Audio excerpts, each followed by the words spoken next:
के रूप में जो भाड़ घूम रहे हैं, संतों के रूप में जो भिखारी घूम रहे हैं, संतों के रूप में जो बनावटी लोग भोग रहे हैं, लोगों को ठगते फिर रहे हैं, इनकी भी पहचान कर लेनी चाहिए। तो हमें क्या करना चाहिए? हमें किसी संत की शरण में जाना चाहिए और संत के सामने अपनी सारी व्यथा को खोल देना चाहिए। संत हमें तरीका बताएंगे और जो तरीका है महीने में, 2 महीने में, 4 महीने में, 6 महीने, साल, 2 साल में वो पक जाएगा। पहले आसन पकेगा, फिर आपके मन का भागना बंद होगा। जैसे हम साधना में बैठते हैं तो पहले हमारा आसन बनता है, साल 2 साल लगते हैं।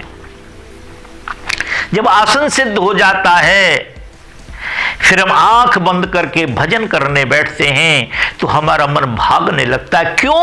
कि जो चीजें हमने पूरे जीवन से की हैं वो उसे पकड़ के खींचती हैं, उसकी वृत्तियां उसे पकड़ के खींचती हैं। मगर कुछ समय बाद वो मन शांत होने लगता है और एक समय ऐसा होता है बड़ा आनंद की अनुभूति होती है उसे।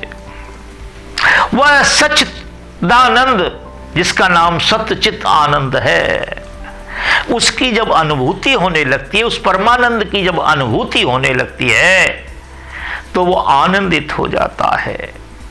तो जैसे ही जब हमें दुख चारों तरफ से घेरे, मन में परेशानी हो, तो हम क्या करें कि अपने भजन में बैठ जाएं। कबीर साहब एक शब्द कहते हैं,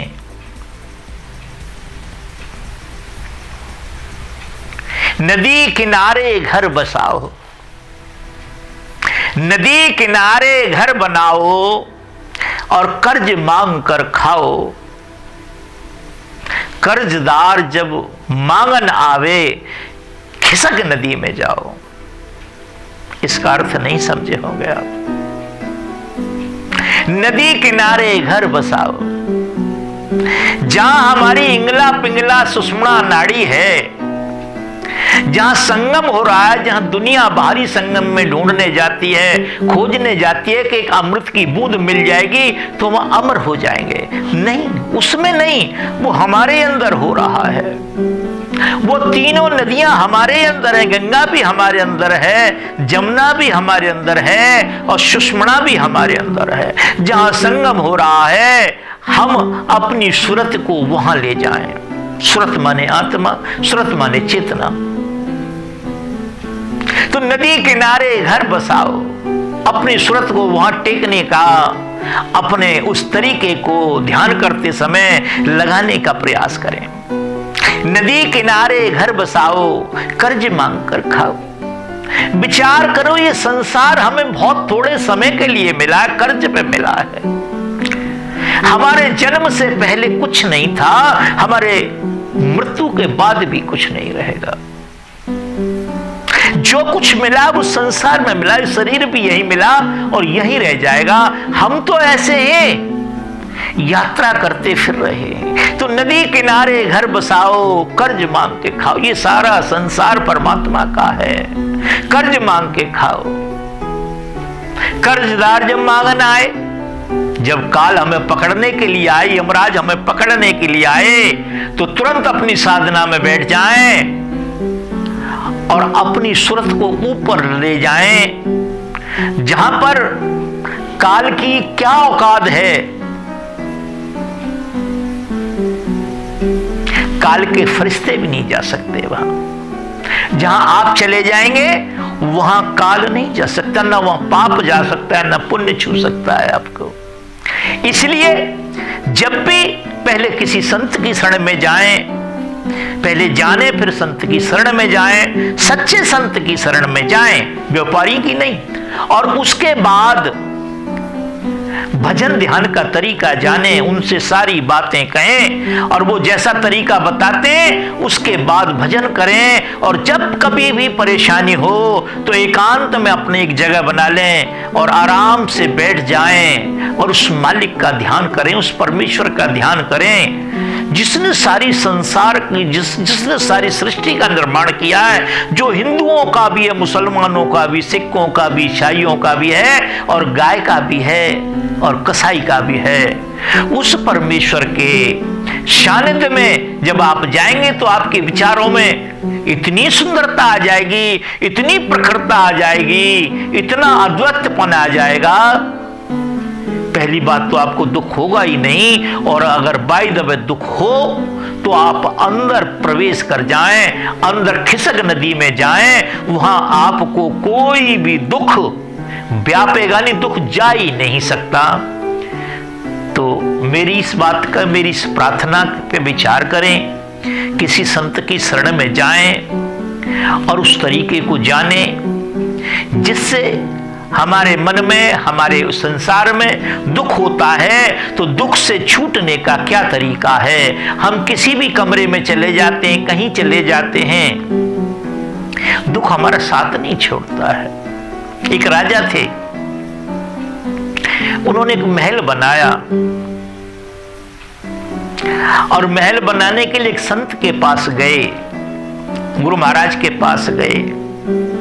उन्होंने कहा, गुरु महाराज, कल हमारा जो हमने नया किला बनाया है उसकी ओपनिंग है। यदि आपके आगमन हो जाए, आपके चरण यदि पड़ जाएं तो हम धन्य हो जाएंगे, ऐसी हमारी कामना है, कृपया आप आए। संत ने कहा ठीक है, कोई बात नहीं, कितने बजे का टाइम है? इतने बजे का टाइम है। संत ने कहा ठीक है। दूसरा दिन हुआ, संत गए, बड़ा आओ भगत हुई, बड़ा सत्कार किया राजा ने। गुरु महाराज आए हैं, सभी लोगों से उसने घोषणा कर दी हमारे गुरु महाराज आए हैं।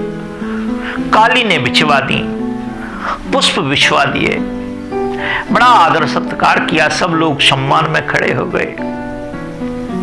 तो राजा से संत ने कहा, राजन, तैने जो किला बनवाया है बता कहां क्या बनवाया है? तो राजा उसे लेके जाने लगे, बोले महाराज ये रूम है, ये ऐसा रूम है, ये ड्राइंग रूम है, ये फलाना रूम है, ये रसोई रूम है, दुनिया भर की बातें की। संत ने कहा, राजन, ये तो मैंने सब देख लिया, मैं रोज देखता आ रहा हूं, मगर वह रूम तैने नहीं दिखाया मुझे जिसमें मौत ना आती हो, जिसमें काल ना आता हो, जिसमें दुख व्याप्त ना होता हो, जिसमें दुख प्रवेश ना कर पाता हो। राजा ने कहा, महाराज, ऐसा कोई रूम नहीं होता है। संत ने कहा, तुझे नहीं मालूम है, इसका मतलब ये तो नहीं कि नहीं होता है, होता है। और हमने तो वही किला बनाया है, ये तेने मिट्टी को इकट्ठा कर लिया है, एक दिन तेरे जाने के बाद ये मिट्टी अलग अलग हो जाएगी, ईंट अलग हो जाएगी, मीट ये सब खत्म हो जाएगा। अरे उस मकान की तैयारी कर, उस कमरे की तैयारी कर, उस रूम की तैयारी कर जहां भय भूख दोनों ना आती हो, जहां डर ना आता हो, जहां काल ना आता हो, जहां हम स्वतः अपने आनंद के साथ इस शरीर को छोड़ देते हो।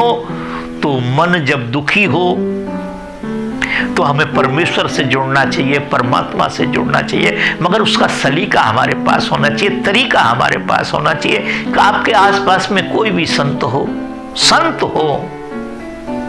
मेरी प्रार्थना सभी से एक ही बात की रहती है कि संत की पहचान कर लें। लोगों ने धंधा बना लिया है, इसको पैसा कमाने का एक जरिया बना लिया है। 4 बात मेरे से सीख ली, 4 आपसे सीख ली, 4 कहीं और से सीख ली, कहीं पुस्तक से सीख ली, सुना दी, मगर जीवन में आचरण नहीं करते वो लोग। उनकी करनी और कथनी में भेद होता है।